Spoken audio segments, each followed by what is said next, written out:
vamos estar dando início à realização do nosso trabalho, que vai compor a nossa nota da AP2, um trabalho solicitado pelo professor Dr. Guilherme Freire, onde o nosso tema principal será falar sobre as angiospermas, que são um grupo de plantas que vai apresentar flores. Os componentes são Tainá Rodrigues da Silva, eu, Ingrid Pinheiro da Rocha e Bruna Ruane Batalha.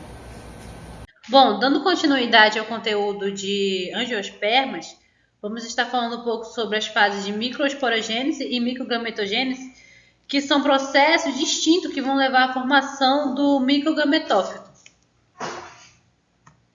Como a gente falou ainda agora, a angiosperma é um grupo de plantas que, ao decorrer da evolução, apresentou características de possuir flor e até fruto. Então, micro significa se referir a todas as estruturas masculinas, tanto da flor como em fases de reprodução. E a polinização, a maioria das vezes, é realizada por animais, né? Sejam insetos ou aves e animais de diferentes espécies. Quando temos a presença do néctar na flor, é algo essencial, porque é isso que vai atrair o polinizador até a flor. Então, quando ele chega até a flor, acaba que o grão de pólen acaba se prendendo nas cerdas ou pelos do animais e tem casos que até em regiões específicas do animal o grão de pólen se prende. Então ele vai até outra flor em busca de mais néctar e acaba levando, né, fazendo esse transporte de grão de pólen de flor em flor. Aqui temos as estruturas básicas normalmente encontradas em uma flor, que é o receptáculo, a sépala, a pétala, e estruturas como o ovário, o estilete e estigma, que vão formar o pistilo, que é uma estrutura feminina, portanto não vai estar fazendo parte do conteúdo do nosso vídeo. O estigma é uma área feminina que vai conter substâncias pegajosas, né, que podem ser liberadas por tricomas glandulares, por exemplo, que vão fazer que quando o grão de pólen chegue nessa estrutura feminina, ele se prenda e não saia, né? Que aí vai haver o reconhecimento químico, onde vai ter as sinalizações para o grão de pólen e para o estigma. Se aquele grão de pólen que acabou de chegar e que se prendeu no estigma é da mesma espécie, se pode iniciar a fecundação. No caso, nas estruturas masculinas, a gente vai encontrar a antera e o filete, que vai suportar a antera. E essa estrutura é chamada de estame, que vai conter o microesporofilo. E vai apresentar duas tecas. Na antera, vamos encontrar duas tecas. E cada teca vai conter 2 microesporângios, ou sacos polínicos, que são estruturas que vão conter o grão de pólen, que vão armazenar o grão de pólen. Então, em cada estame, nós teremos a presença de 4 microesporângios. Continuando o assunto, nós sabemos que no ciclo de vida das angiospermas, se mantém o ciclo para todas as plantas, e a gente sabe que em uma planta ela possui 2 gerações durante a vida dela, que é o esporófito e o gametófito. O esporófito, que no caso aqui é 2N, é o responsável pela formação dos esporos, enquanto o gametófito é responsável pela formação dos gametas. A gente sabe que durante a formação desses esporos a gente vai chamar de esporogênese, e na formação dos gametas, a gente vai chamar de gametogênese. Como nós estamos focados nas partes masculinas, que a gente quer falar sobre os esporos masculinos e gametas masculinos, a gente vai acrescentar a palavra micro. Micro em frente às palavras esporogênese e gametogênese. Então, vai denominar microesporogênese e microgametogênese. Vamos dar continuidade, vamos falar um pouco sobre o microesporogênese, né? O que são o microesporogênese? É a formação dos micrósporos no interior dos microesporângios ou saco polínico da antera. Esse processo ele vai ocorrer nos estames da flor e é fundamental para a reprodução das plantas. Aí resulta na formação de grão de pólen.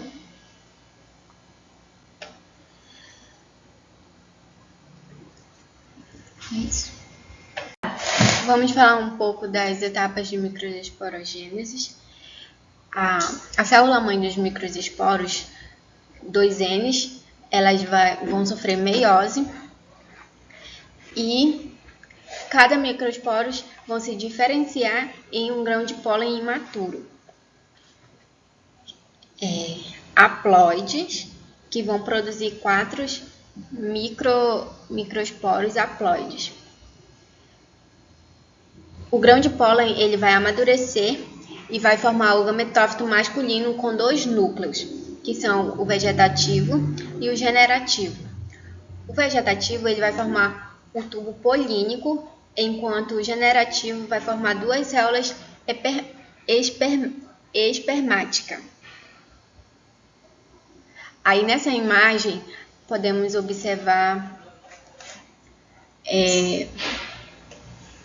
os micrósporos e logo pausa. Nessa imagem podemos observar o tapete e os microesporocitos, né, que estão divididos aí em 4. No tapete é onde as células nutritivas vão se conter e vão se encontrar na camada mais interna da parede do saco polínico. Esse tapete ele vai acrescentar uma cobertura rica em lipídios à camada mais superficial dos grãos de pólen.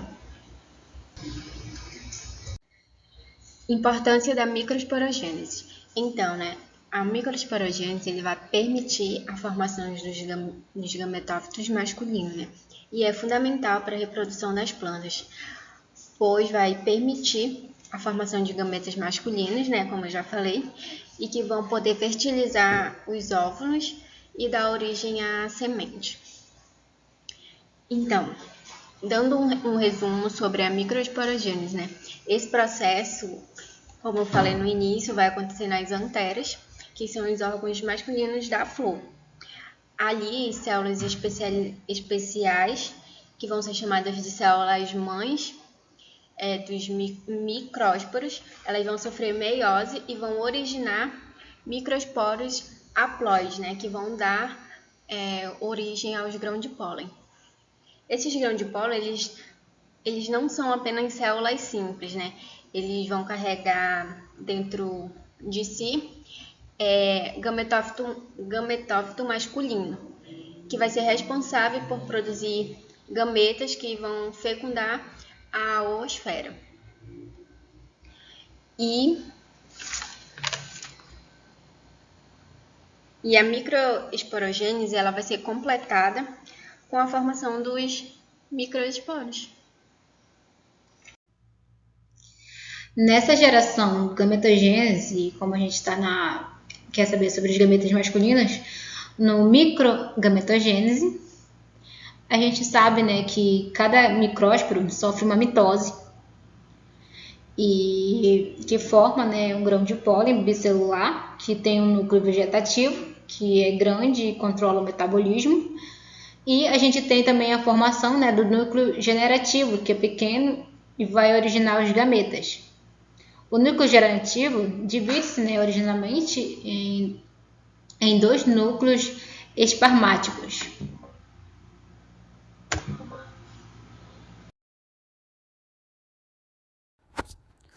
Sobre a microgametogênese, que nada mais é do que a formação dos gametas masculinos, como foi citado no slide anterior, a gente percebe que cada micrósporo formado, que sofre uma mitose, e através dessa mitose, tem a formação do grão de pólen bicelular, que gera o núcleo vegetativo, que é grande e controla o metabolismo. Também a gente tem o núcleo generativo, que é pequeno e vai gerar, né, os gametas. O núcleo generativo divide-se novamente, originando em 2 núcleos espermáticos. E aí, por meio disso, forma-se o microgametófito, que é conhecido como grão de pólen maduro.